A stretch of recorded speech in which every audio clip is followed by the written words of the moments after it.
Olá, meus queridos alunos, usuários do site jusatual.com.br, alunos do curso Sejus. Estamos voltando aqui no bloco 2 e estávamos falando sobre intervenção do Estado na propriedade privada. Fizemos aí uma breve introdução sobre essa evolução histórica do direito de propriedade. Posteriormente, passamos já às disposições constitucionais sobre a competência para legislar sobre intervenção do Estado na propriedade privada. Competência material, competência legislativa, e agora, então, ingressamos justamente na desapropriação, no Instituto da Desapropriação. Então, meus amigos, o que é que eu quero que vocês saibam nesse primeiro momento? Como eu havia dito, a desapropriação é uma modalidade de intervenção do Estado na propriedade privada. É a modalidade mais drástica, mais severa, chamada pela doutrina de draconiana. Por quê? Porque ela retira do titular do direito, ou seja, do proprietário, a sua propriedade. Ela não limita, não restringe o exercício desse direito de propriedade, como outras modalidades de intervenção, como a requisição administrativa, a servidão administrativa, o tombamento, a ocupação temporária ou as limitações administrativas. Aqui não. Aqui há, de fato, a transferência compulsória do direito de propriedade. Então, eu quero que vocês vejam aqui o conceito de desapropriação. Peço que coloque o nosso material aqui na tela, para que vocês possam ter esse conceito. Modalidade de intervenção do Estado na propriedade privada, através da qual o poder público realiza a expropriação, transfere para si, adquire compulsoriamente, por utilidade pública, necessidade pública ou interesse social, mediante pagamento de justa e prévia indenização em dinheiro, ressalvados os casos previstos na Constituição Federal. Então, adquire compulsoriamente bem, ok? Então, aqui, meus amigos, nessa aula nós iremos dissecar todo esse conceito de desapropriação. Veremos os pressupostos da desapropriação, os pressupostos de utilidade pública, necessidade pública, interesse social, o conceito de justa e prévia indenização, e aí entraremos nesse entendimento do que seria uma indenização justa, pagamento então dos juros compensatórios, dos juros remuneratórios. Veremos aqui esse requisito do pagamento em dinheiro, quais são as hipóteses em que, de fato, é feito o pagamento em dinheiro, como funciona, então, o sistema de precatório para realizar esse pagamento em dinheiro, na hipótese em que há uma condenação contra a fazenda pública.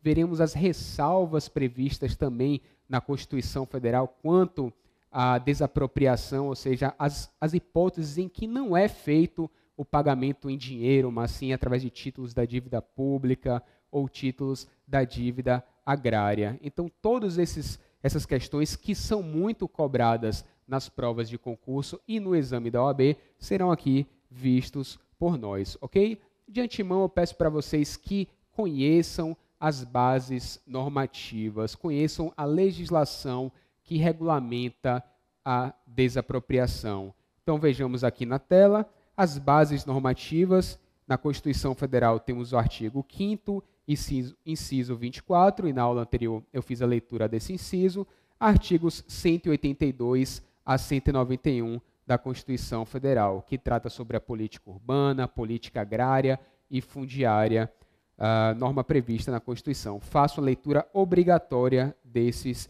dispositivos, ok? Decreto-Lei 3365 de 41, que trata sobre a desapropriação por utilidade pública. Podemos dizer que é a Lei Geral de Desapropriação. A Lei Complementar 76 de 93, que trata sobre a desapropriação do imóvel rural por interesse social. A Lei 8629 de 93, também que dispõe sobre a desapropriação por interesse social. E, por fim, a Lei 4132 de 63, que também disciplina a desapropriação por interesse social. Meus amigos, eu peço que vocês façam a leitura de todas essas leis, porque qualquer prova ela vai cobrar a disposição legal, ok? Por mais que você tenha que ter o conhecimento sobre o entendimento jurisprudencial, o entendimento da doutrina, a base normativa, ela é elementar para que vocês tenham um bom aproveitamento na sua prova, ok? Pois bem, em relação à natureza jurídica da desapropriação, meus amigos, eu quero que vocês saibam que a natureza jurídica, a desapropriação, ela é uma forma originária de aquisição da propriedade. O que significa isso, essa forma originária de aquisição da propriedade? Significa dizer que é um fato administrativo que, por si só, tem a capacidade de transferir o direito de propriedade, independentemente de qualquer relação jurídica previamente existente. O que isso significa? Meus amigos, significa que, uma vez desapropriado o imóvel, qualquer direito real ou direito próprio terreno eventualmente existente sobre aquele imóvel, ele se acaba, ou seja, ele se encerra. Digamos, vou citar aqui um exemplo emblemático para que vocês possam compreender. Pensemos na hipótese em que a União ela resolve desapropriar para fins de reforma agrária um imóvel rural. Aquele imóvel rural ele foi objeto de financiamento pela Caixa Econômica Federal e ali existe uma garantia real hipotecária, ou seja, aquele imóvel está gravado com uma hipoteca. O fato de existir essa garantia real hipotecária, ela vai impedir a União de desapropriar esse bem? Não, não impedirá. Ok? Por quê? A desapropriação, por ser uma forma originária de aquisição da propriedade, ela independe de qualquer relação jurídica previamente existente. Então, a União irá pagar o valor da justa indenização e irá, então, pagar à Caixa Econômica Federal o seu valor respectivo, referente àquela hipoteca, e o remanescente irá ficar, então, com o proprietário. Ou seja, significa dizer que a garantia, o valor referente à garantia se subrogará no preço da indenização. Então, vejam vocês, natureza jurídica, forma originária de aquisição da propriedade. Fiquem atentos porque já vi isso ser cobrado em provas, ok? Meus amigos, os pressupostos que justificam a desapropriação. Primeiro pressuposto previsto na Constituição é a necessidade pública. Segundo pressuposto, a utilidade pública. E o terceiro, o interesse social. O que é que nós devemos saber sobre necessidade pública? Bom, meus amigos, necessidade pública é aquela medida que é premente, que é indispensável, que é urgente. Ou seja, a administração precisa desapropriar um determinado imóvel para construir a única escola de uma comunidade rural. Aquilo é necessário, é premente? Sem dúvida nenhuma que sim, pois o direito à educação ele é um direito fundamental e naquela localidade não existe nenhuma escola instalada, ou seja, aí configura-se essa necessidade pública. Esse conceito é um conceito indeterminado, então ele deve ser interpretado à luz do caso concreto, ok? O que seria então essa utilidade pública? Meus amigos, a utilidade pública seria nada mais, nada menos que a conveniência, ou seja, para a administração pública é conveniente realizar uma medida administrativa, realizar um serviço público. Por conta disso, ela resolve desapropriar um imóvel. Pensemos aí, utilizando esse mesmo exemplo de uma escola. A administração pública ela resolve desapropriar um determinado bem no município. Pensemos, o município resolve desapropriar um bem particular para colocar mais uma escola em um bairro, uma escola pública, né? Naturalmente. Pensemos que naquele bairro já há 2 ou 3 escolas, mas ela resolve colocar mais uma escola pública. Para a administração pública, aquilo seria conveniente, mas não é necessário, ok? Não é urgente. Por fim, o interesse social. Meus amigos, o interesse social ele está intimamente ligado ao conceito de função social da propriedade. Função social que nós falamos aí, que já foi erigida, inclusive, a condição de princípio fundamental e de princípio da ordem econômica. Então, pensemos na hipótese de interesse social. A União resolve desapropriar um imóvel rural para fins de reforma agrária. Está aí consubstanciado, então, o interesse social. O município também pode desapropriar por interesse social? Pode. se o município resolve desapropriar um imóvel urbano para fazer naquele imóvel um loteamento de conjuntos habitacionais para classes de baixa renda. Aquilo também tem um interesse social? Naturalmente que sim, ok? Pois bem, então, meus amigos, eu quero que vocês fiquem atentos agora em relação ao procedimento da desapropriação. O procedimento da desapropriação. A desapropriação, ela se divide em duas fases. A primeira fase é a fase declaratória. A primeira fase é a fase declaratória. A segunda fase é a fase executória, ok? Declaratória e executória. Em que consiste essa fase declaratória? Meus amigos, essa fase é ainda uma fase administrativa, é o momento em que o poder público ele declara a necessidade pública, a utilidade pública ou o interesse social de determinado bem. E como é feita essa declaração de utilidade pública, necessidade pública ou interesse social? É feito através de um decreto do chefe do poder executivo, ok? Então, quem tem a competência para declarar a necessidade pública, a utilidade pública ou o interesse social? Meus amigos, o chefe do poder executivo é que tem essa competência.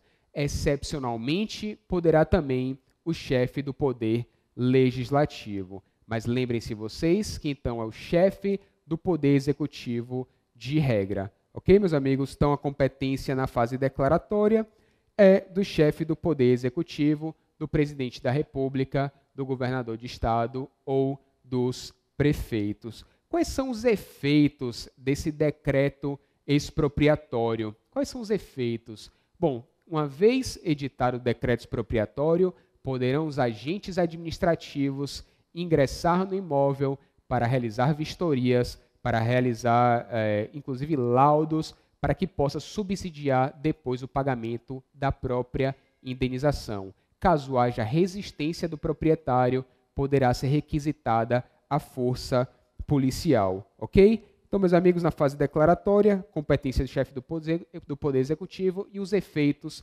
são imediatos por conta da autoexecutoriedade do ato administrativo. Peço que coloquei nosso material na tela.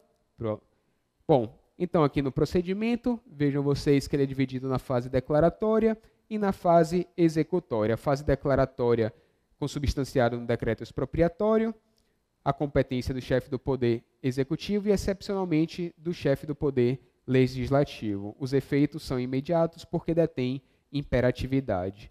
A fase executória. Meus amigos, a fase executória ela pode ser dividida na fase administrativa ou na fase judicial. A fase executória é justamente a forma de transferir, de proceder à transferência da titularidade do bem, ok? Então, na fase administrativa é aquela em que as partes, o poder público e o particular, eles chegam a um acordo. Então, é um negócio bilateral. Assina-se um acordo, paga-se o preço e resolve-se a questão da desapropriação. Caso não haja consenso com relação ao valor, então passa-se para a fase judicial. A fase judicial será através de uma ação de desapropriação, ok? É o verdadeiro litígio.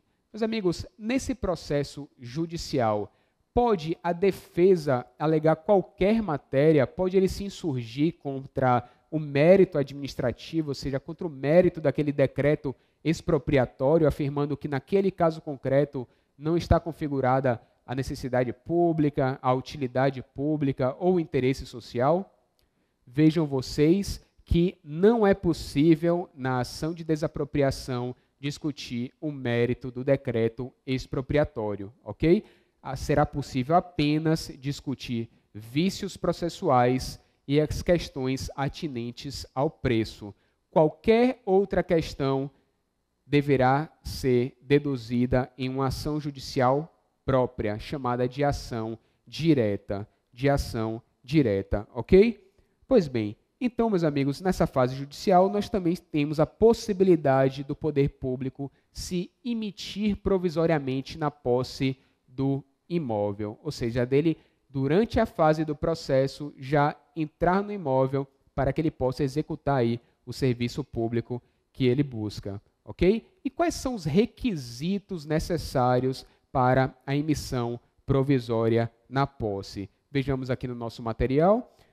Para a emissão provisória na posse, é necessário que haja declaração de urgência, depósito prévio, declaração de urgência e depósito prévio. Esses são os dois requisitos previstos na lei para que possa ser deferida, então, a emissão provisória na posse. E aí, meus amigos, em relação à declaração de urgência, eu quero que vocês saibam que quem faz essa declaração de urgência também é o chefe do Poder Executivo, o presidente da República, o governador do estado ou o prefeito, no decreto expropriatório, ok? Quando ele expedir o decreto expropriatório, deverá ele consignar naquele decreto que é indispensável a emissão provisória por ser urgente, Pois bem, feita essa declaração de urgência, o poder público ele tem um prazo de 120 dias para ingressar com a ação de desapropriação e requerer a emissão provisória na posse. Caso ele não faça, no prazo de 120 dias, não poderá o poder público mais ingressar provisoriamente na posse do imóvel, ok? Deverá aguardar o trânsito em julgado da ação judicial. Em relação ao depósito prévio, é necessário que o poder público, ao ingressar com a ação judicial, ele consigne em juízo, ele deposite em juízo o valor mais próximo do bem. Feito, então, cumprido então, esses dois requisitos, depósito prévio e declaração de urgência, poderá haver a emissão provisória na posse, ok? E o administrado ele pode requerer o levantamento desse valor que foi depositado? Meus amigos, ele pode requerer, mas a lei limita ao levantamento de até 80% do valor depositado, ok? Poderá apenas ele levantar 80% do depósito prévio. Para tanto, é necessário que o proprietário, que o desapropriado, ele comprove a sua propriedade e é necessário que ele comprove a quitação dos tributos federais, estaduais e municipais. Caso ele não o faça, não poderá, então, levantar esse 80%, esse percentual de 80% do depósito prévio, ok? Meus amigos, voltemos aqui para o material. A competência executória. Como eu havia dito, o procedimento se divide na fase declaratória e na fase executória. A fase executória consiste, então, dos meios necessários para promover a transferência do bem, a transferência da titularidade do bem. Então, a fase, como eu havia dito, essa competência executória compete à administração pública direta, União, Estados, Distrito Federal e municípios, a administração pública indireta, empresas públicas federais, sociedades de economia mista ou fundações públicas, e também aos concessionários e permissionários de serviços públicos. Então vejam, meus amigos, vocês aqui, que concessionários e permissionários de serviços públicos, ou seja, aqueles que firmam contratos de concessão ou permissão de serviço público, também podem ingressar com ação de desapropriação, uma vez já superada a fase declaratória, ok? No caso da administração pública indireta, dos concessionários e permissionários de serviços públicos, é necessário que haja uma previsão legal ou contratual autorizando-os a poder ingressar com essa ação de desapropriação. Então vejam vocês aqui na tela, a competência executória de promover a ação de desapropriação pode ser tanto da administração pública direta quanto da administração pública indireta, concessionários e permissionários de serviços públicos, desde que autorizados por lei ou contrato. Então, para que vocês possam fixar essa ideia, meus amigos, pensemos que a Caixa Econômica Federal ou o próprio Banco do Brasil, a Caixa Econômica Federal como empresa pública federal, o Banco do Brasil como uma sociedade de economia mista, eles podem ingressar com ação de desapropriação. Pensemos na hipótese de uma empresa privada que ganha, através de licitação, a concessão para explorar um porto aqui no Brasil. E aí tem uma propriedade confinante ali que ele necessita utilizar para executar aquele serviço público. Poderá essa empresa privada, então, iniciar essa fase executória, ou seja, ingressar com essa ação de desapropriação? Naturalmente que sim, ok? E vejam vocês qual é a pegadinha que costuma cair na prova e cai muito em prova. O examinador costuma colocar que tanto entes da administração pública indireta, quanto concessionários, quanto permissionários de serviço público podem participar da fase declaratória, podem expedir o decreto expropriatório. Vejam vocês que isso não é possível, porque isso é um mérito administrativo que compete apenas ao gestor público, ok? A outra pegadinha é que eles afirmam que apenas o chefe do Poder Executivo pode iniciar a fase executória, ou seja, pode ingressar com a ação de desapropriação. Ou eles afirmam apenas que a União, os estados, o Distrito Federal e os municípios podem ingressar com essa ação de desapropriação, o que não é verdade, pois, como nós vimos aqui, tanto a administração pública direta pode o fazer, quanto a indireta, quanto concessionários e permissionários, desde que nesses dois últimos casos haja previsão legal ou autorização contratual, ok? Pois bem, meus amigos, passemos então para a indenização. Passemos então para a indenização. Como nós vimos, a indenização ela deve ser prévia e justa. Ou seja, significa dizer que a indenização prévia é aquela em que o poder público deve pagar ao expropriado antes de proceder à transferência do bem. E a indenização deve ser justa. Claro que aí também é um conceito indeterminado, mas pressupõe que a indenização deve reparar todo o dano suportado pelo administrado, lucros cessantes, danos emergentes, juros compensatórios, juros moratórios, despesas processuais que eventualmente existam aqui em eventual processo de desapropriação, ok?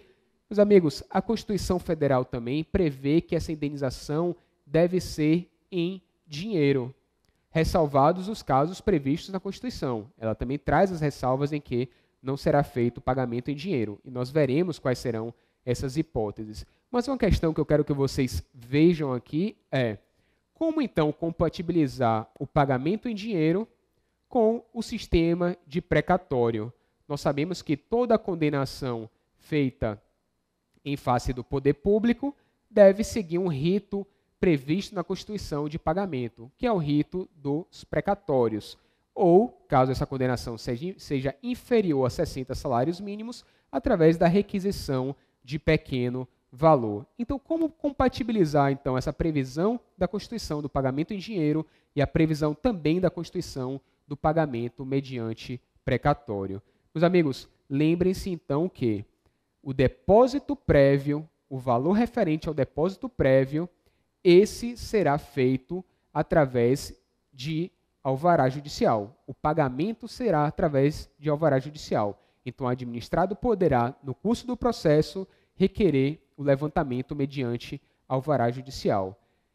Aquele valor referente à condenação prevista na sentença, este valor não. Este valor deverá seguir o rito, então, dos precatórios, caso o valor seja superior a 60 salários mínimos. Então, eu já vi questão, inclusive da prova da AGU, afirmando que o pagamento em dinheiro, ele prescinde, ele dispensa o sistema de precatórios. Isso está errado. Isso está errado, ok? O pagamento em dinheiro não prescinde, não dispensa o regime do pagamento de precatórios. Inclusive, esta questão já foi apreciada pelo Supremo Tribunal Federal, ok? O pagamento deve ser em precatório, caso seja, então, superior a 60 salários mínimos, aquele pagamento referente à condenação judicial transitada em julgado, ok? Bom, meus amigos, em relação às benfeitorias úteis e necessárias, também fixadas em sentença. A Constituição Federal prevê que o pagamento das benfeitorias úteis e necessárias será feito através de dinheiro. Mais uma vez, esta forma de pagamento em dinheiro infirma o sistema de precatórios? Não.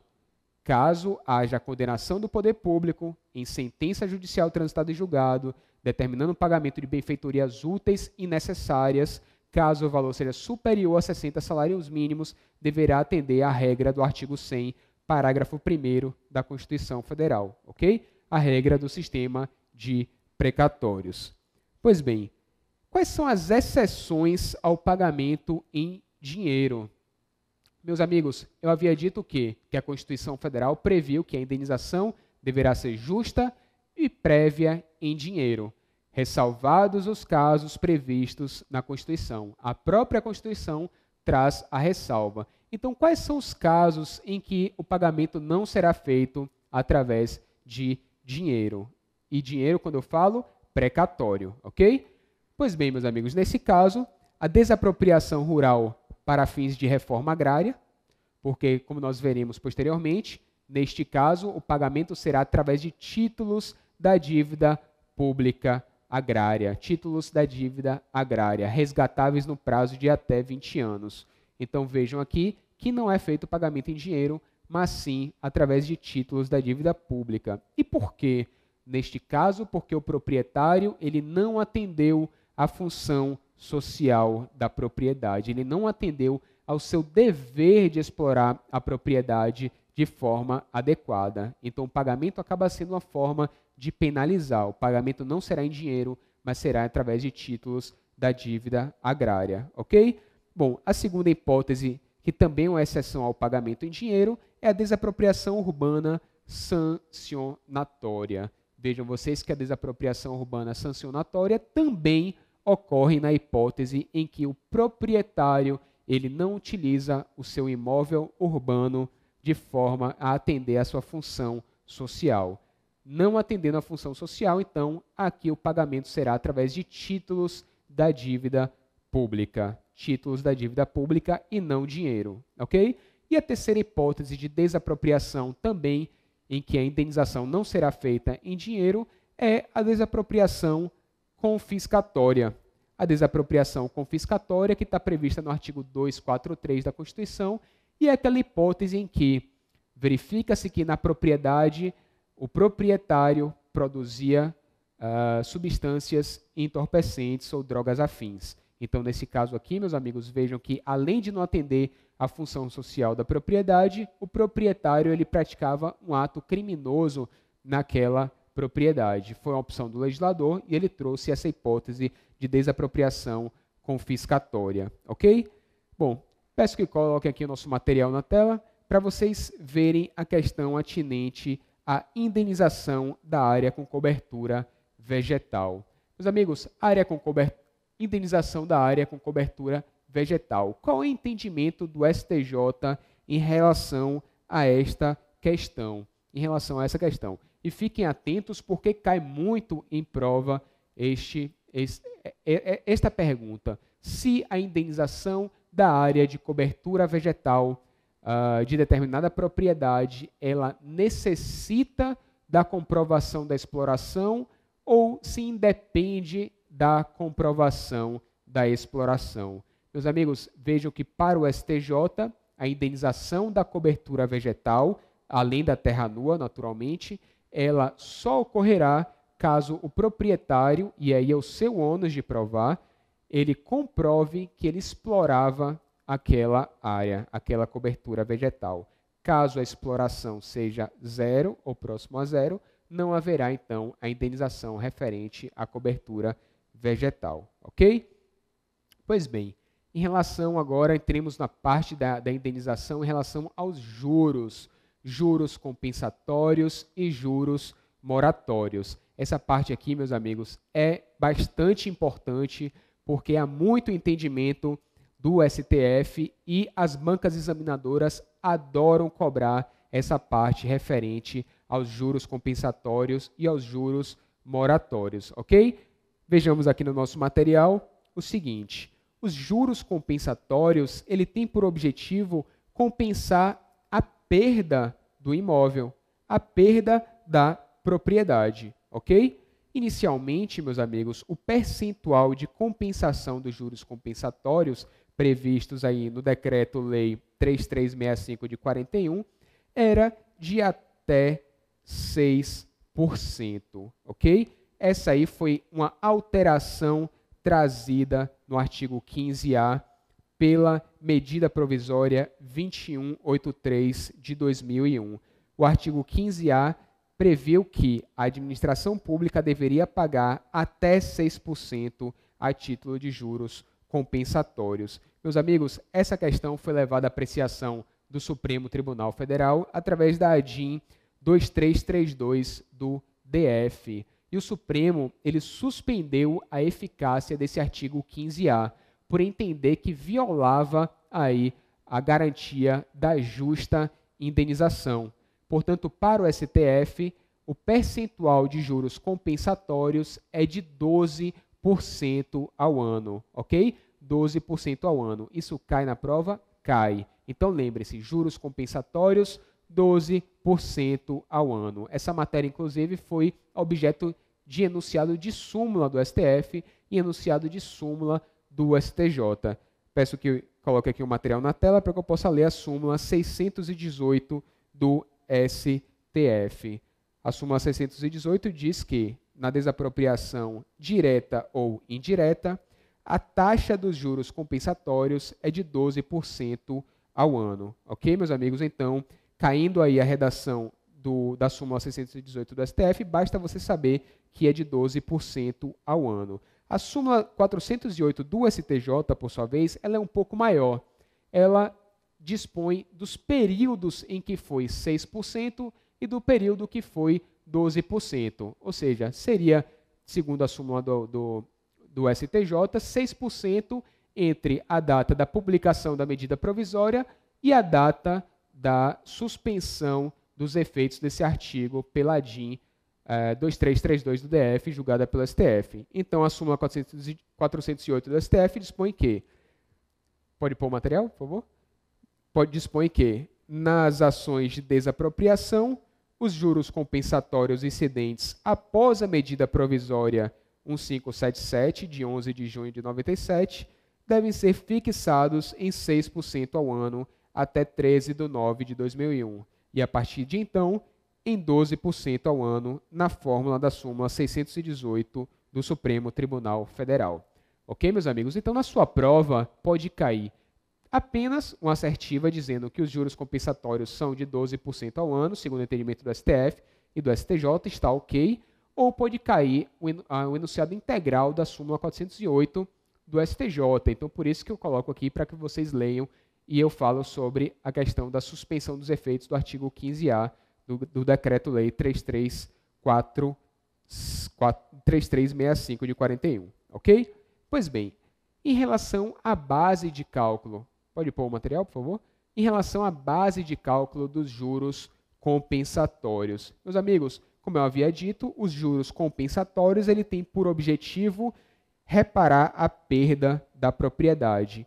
Então, como o administrado ele pode levantar esse percentual de 80% do valor do depósito prévio, os juros compensatórios eles incidirão apenas nessa diferença que não foi levantada pelo particular, ok?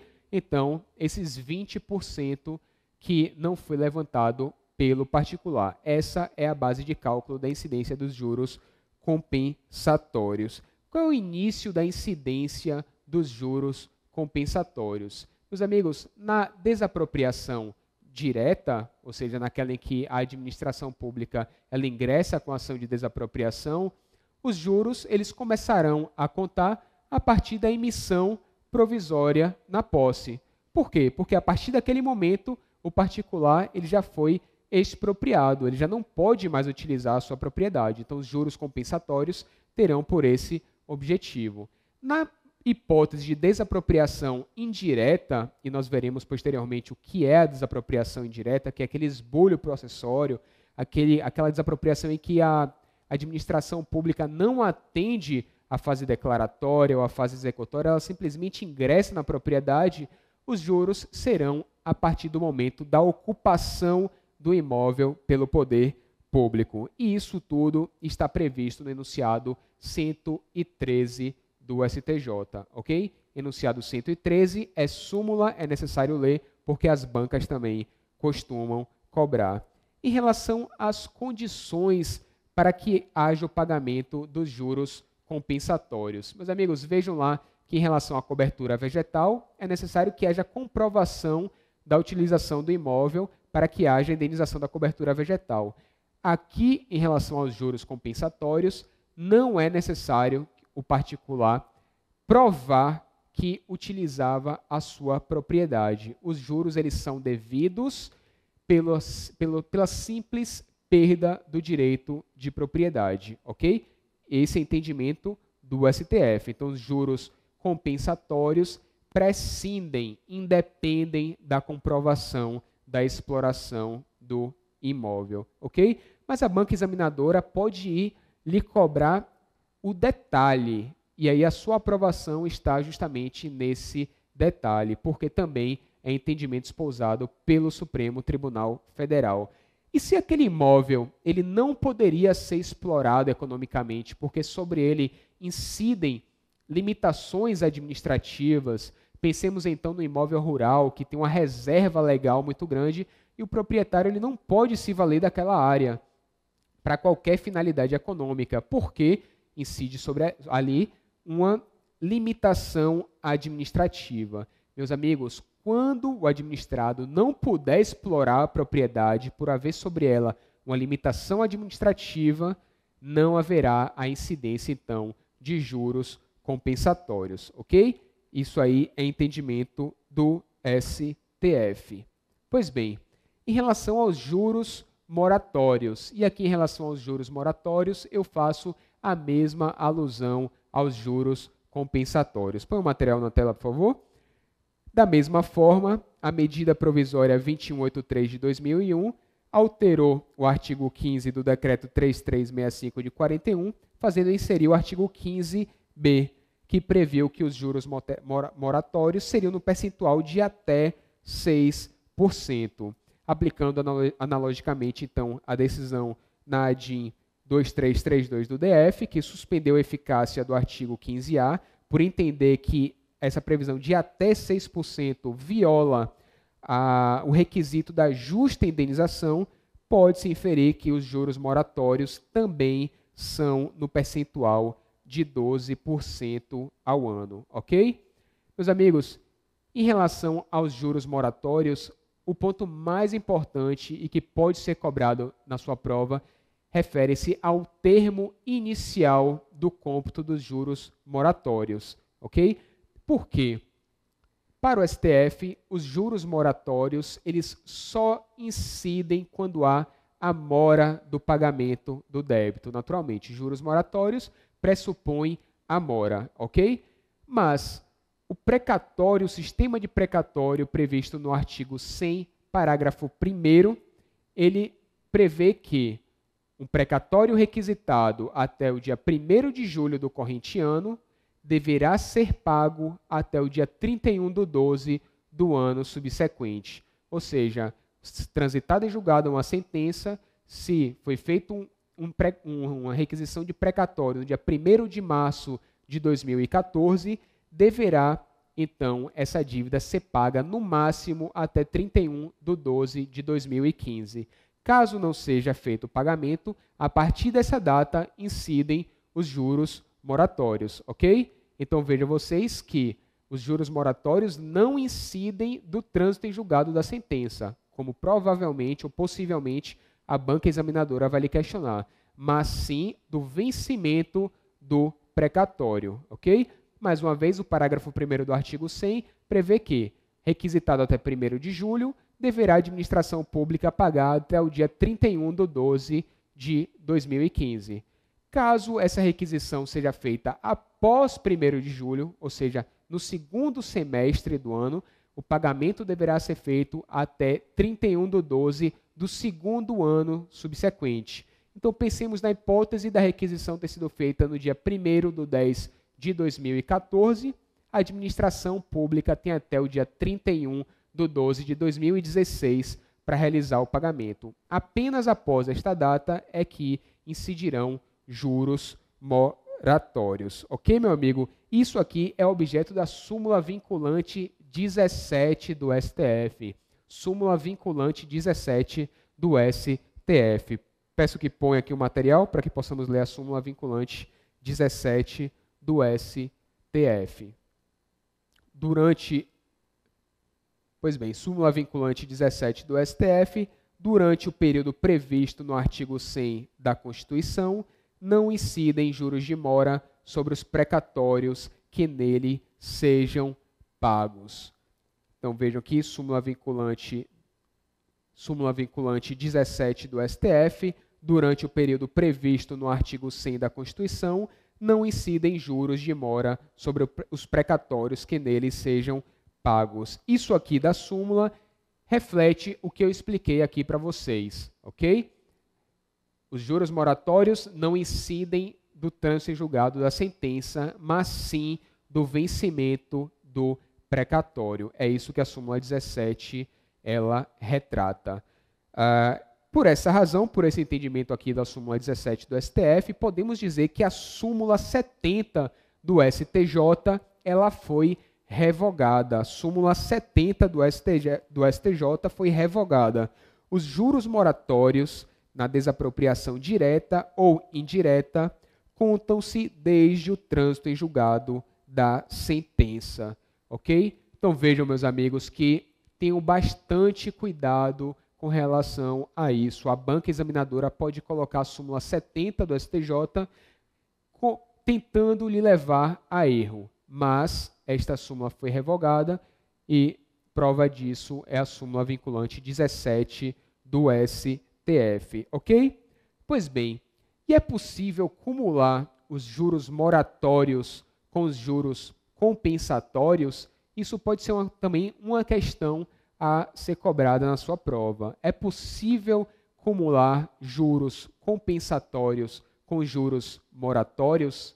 Meus amigos, não é possível cumular, porque o tempo da incidência de um é distinto do tempo da incidência do outro, ok? Os juros compensatórios, ou seja, aqueles juros decorrentes da perda do imóvel, eles incidem até o momento da requisição original do precatório, da primeira requisição do precatório. Então, feita a requisição do precatório, para de incidir juros compensatórios, ok? Por sua vez, os juros moratórios, eles só incidirão quando vencer o precatório, ou seja, ao final do exercício seguinte.